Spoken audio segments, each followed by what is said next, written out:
Hello, I'm David. Hi, I'm Julie. So now we're going to do a review of AuZtralia. Hopefully you've had a chance to check out the how to play and playthrough where we get crushed by the game.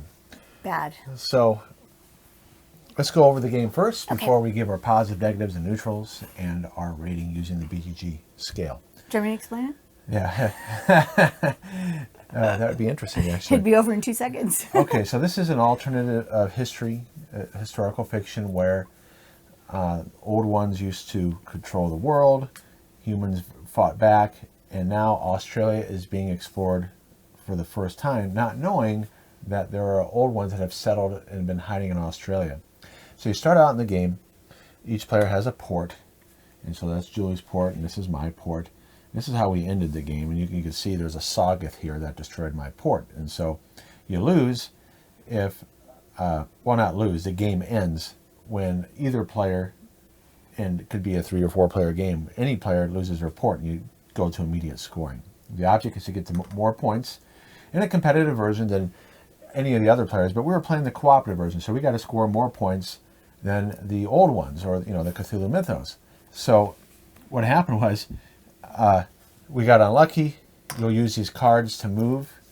So this card, for instance, says right here that if it's has a white circle, if Cthulhu was up, Cthulhu would move. But the Sagath, which is the image underneath Cthulhu there, did not move. And what happened was it kept on moving. It's over here, wiped out my farms, it blighted them, and I didn't have enough military to defeat it. I lost my infantry and armored car.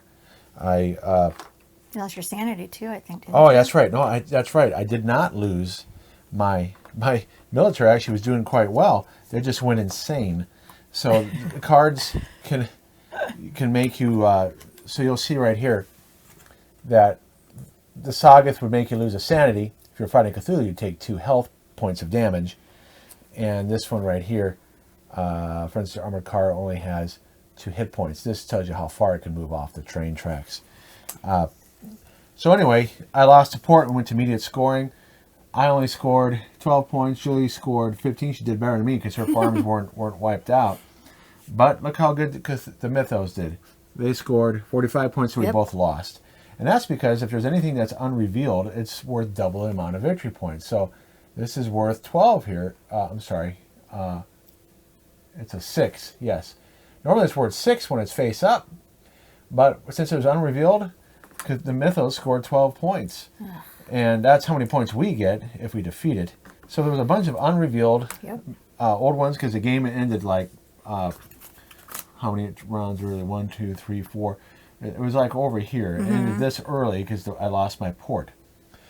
So as I was going back to the story here, we're exploring from our port. We're laying down rails to get to resources. We use those resources such as iron and coal to build rail lines. And because you have to build rail lines to build farms. Why do you want farms? Because farms give you gold and also gives you victory points. What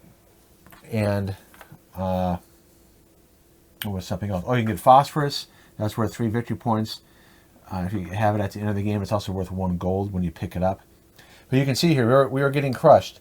Sagath was on my port. There was one coming near Julie's farms. And that's because when a temple came up, it was over here, a temple that came up early in the game. And we know that when a temple comes up, every time the Mythos token goes on one of these lighter spots, a revelation card comes up, and you see all these revelations came up. And what happened was, one of them that came up is draw a level 3 Mythos from the stack. And so we knew that was going to happen if we didn't destroy the temple. We didn't destroy the temple in time, so we drew from the unrevealed stack, and that Sagath managed to keep on moving, and we couldn't defeat it in time. So it's a race till the game ends when all 3 tokens, or how many players are playing, past 53 here. And the basic mechanics are that when here's Julie's board. Whenever you take an action, she had taken this many actions, and then what you can do is take an action here to swipe your board to get back your action cubes. But every time you take an action, it costs so many time points. So building railroads into the, I guess, these are the plains maybe, and that's the outback, but here's hills. So it costs, you can build 2 rail lines into those types of terrain, but when you want to build into the hills, you got to do this rail line. It costs 3 time points. If you want to mine, it costs 1 time point. If you want to get personalities, as you'll see here, you can get people to help you, and those are always good cards. If you want to build farms, that costs time points. Build military, which costs gold. The gold cost is right here. And then you can import or export to get gold or to get iron and coal. You can attack. And Julie attacked twice, so when you use something a second time, you got to pay a gold to do it. So if you wanted to attack again, Julie would have to spend 2 gold. So that's why you got to do the swipe thing. And so your armies stay here. And then if you want to attack something, you can attack along the rail line, and they have so much distance off the rail line that they can attack. So that's why you got to go into the territory to get to the old ones, unless you have something like airships, which can travel 4. Where's an airship here? I don't know. Yeah. I don't have one. So an airship here can travel 4 off the board, but you'll see here on these cards that airships, They're not that great. yeah, they can go real far, but you'll see here, depending on what you're attacking, if you're attacking the Migos, on the right side it tells you what that creature does damage. So you can lose your airships if you come across Migos. On the left side tells you what causes damage. So it's kind of a push your luck game. When you're getting into combat, you will, so let's say you are attacking Amigo with an infantry and 2 artillery here, you would flip up cards. So if you're attacking Amigo there, your infantry would cause it 1 damage. You don't have an airship, so you don't take damage. You just keep on going until the Amigo dies. Your artillery would do 1 hit. You don't have an armored train, but your people would hit once. Now, if this was the movement phase, the Amigo would get to move, but it's not the movement phase. Your airship would take a damage if you had one. So actually, you had a pretty good army to destroy Migos. You would lose a sanity, and again, if you're defeated in battle, if you lose all your troops, or if you lose all your sanity. And Julie had 4 sanity going into battle because of this personality. Yeah. So you're trying to race time here, defeat the old ones in the mythos, and you got to score more points than the mythos, because when the game ends, the mythos are going to, score points based on any blighted farms, if there's any unrevealed tokens or even face-up tokens, and then we count our resources. If it's a competitive game, the player that scored more points than all the other players would win, but the mythos can still win if it had the highest points, even in the competitive game. In a cooperative game, we can share rails, we can import. I can give Julie iron and coal and gold, and I can buy a personality card and give it to her instead of me taking it. So that's the overview. It's a lot, huh? Now, aren't you glad I didn't explain it to y'all? But it actually plays very smoothly. So let's take a look at our review here. And as you guys know, I always go first. I give my pluses, minuses, and neutrals, and David does his, and then we look at what we rated it on the BGG scale. All right. Okay, so I only did 4 things because it was kind of intimidating for me. I did think the art was really good. I really liked the art on the cards. The people look really like real. The kangaroos look like they could just hop off the card and jump into your lap. I mean, I thought it was really good art, and I like even the on the board, the corn and the cow and stuff. It looks really good. Some people complain the game's really brown. Well, Australia is brown. We lived in Arizona, and so this reminds us of Arizona. Exactly.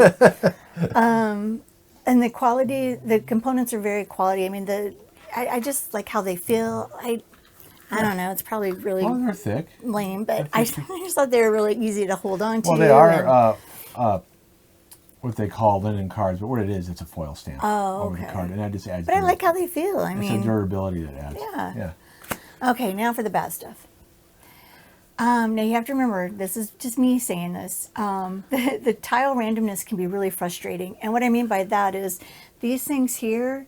You just don't know what you're going to get, and you're thinking positively, and you could get something really crappy. Right. And even in setting up the game, one thing I didn't explain is that when you set up the game, you place survey tokens upside down here, and then depending on how the game sets up, the first time we played this, we had a lot of level 3 monsters, but in this case, the revelation cards that came up, the randomness of that, That was worse. and what we drew from the stack, and how they moved, the sagas, they moved really fast, even though the way we got screwed on that. Yeah. And so you're right that It just is annoying. you can get the randomness can be frustrating. Yep. And last but not least, for me, it played way too long. And yes, I know that we did a how to play and playthrough. I get that. But the first time we even played it, it seemed like to go on forever for me. And I can only do, as y'all know, I last about 45 minutes, and when it gets Or to past an hour, or to yeah. an hour, when it gets past that hour, I'm like the pumpkin, the Cinderella's carriage. I turn back into a pumpkin, and I just melt. I get tired. You'll be able to see it in the video of me just kind of going, whew. Yeah. So, but if you're into long games and stuff, this is right up your alley. And David's right, it does play smooth, but it just takes too Yeah, long. you did a good job understanding the actions, and I didn't have to help you much on what to do. I mean, we did talk about strategy.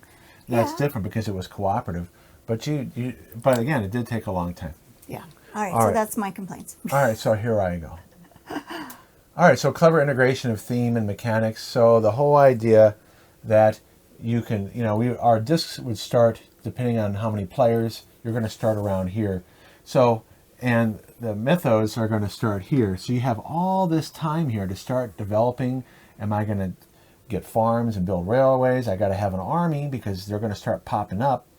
And the way they pop up is when the revelation cards come up, they're going to say, for instance, reveal the old one in the lowest numbered hex. So if you have something in number 5 here or number 2, the 2 would come up before the 5, and then you got to worry, are they going to start moving towards your ports and destroying your farms? But the point is you have all this time here, and so that's a really cool mechanic that gives you a lot of options on what you should do based on how the board is laid out.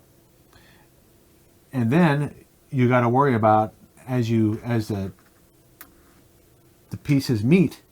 Well, Julie will go first, right?